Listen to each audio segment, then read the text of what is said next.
नमस्कार और हमारे वीडियो में आपका स्वागत है। इस वीडियो में हम ब्रह्मांड के आकार का पता लगाने जा रहे हैं और पिछले 100 वर्षों में यह कैसे बदल गया है। लेकिन इससे पहले कि हम ब्रह्मांड के आकार में होने वाले परिवर्तनों की पड़ताल करें, आइए एक कदम पीछे हटें और चर्चा करें कि सबसे पहले ब्रह्मांड की खोज किसने की और उन्होंने इसे कैसे किया। ब्रह्मांड का विचार सदियों से रहा है, लेकिन 20वीं शताब्दी तक वैज्ञानिकों ने इसकी अधिक सटीक समझ विकसित करना शुरू नहीं किया था। 1923 में अमेरिकी खगोलशास्त्री एडविन हबल ने एक जबरदस्त खोज की जिसने ब्रह्मांड के बारे में हमारी समझ को बदल दिया। एक शक्तिशाली टेलीस्कोप का उपयोग करके हबल हमारी मिल्की वे से परे आकाशगंगाओं का निरीक्षण करने और हमसे उनकी दूरी को मापने में सक्षम था। उसने देखा कि ये आकाशगंगाएं हमसे दूर जा रही हैं और जितनी दूर थीं, उतनी ही तेजी से आगे बढ़ रही थीं।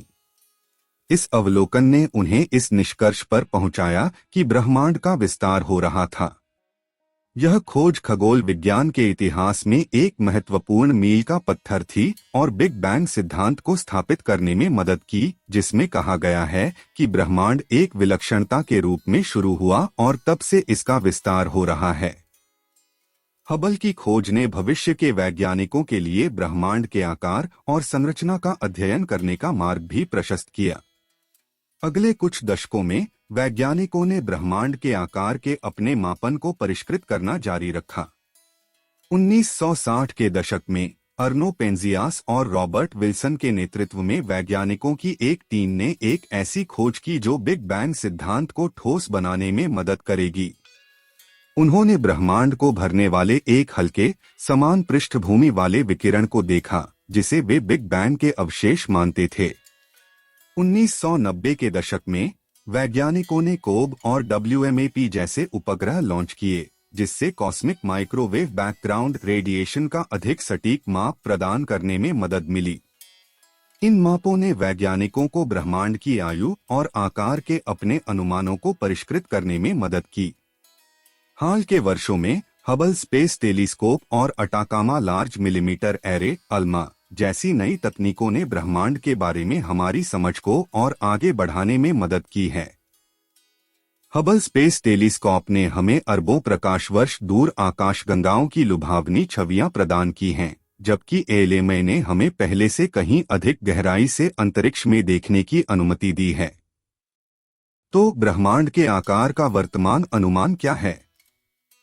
2023 तक नवीनतम मापों ने देखने योग्य ब्रह्मांड का आकार लगभग 800 सेक्सटिलियन किलोमीटर रखा। यह आकार इतना विशाल है कि इसे समझना भी मुश्किल है। इसे परिप्रेक्ष्य में रखने के लिए देखने योग्य ब्रह्मांड के एक छोर से दूसरे छोर तक यात्रा करने में प्रकाश को 13.8 बिलियन वर्ष लगेंगे। अंत में पिछले 100 वर्षों में ब्रह्मांड के आकार के बारे में हमारी समझ में नाटकीय बदलाव आया है।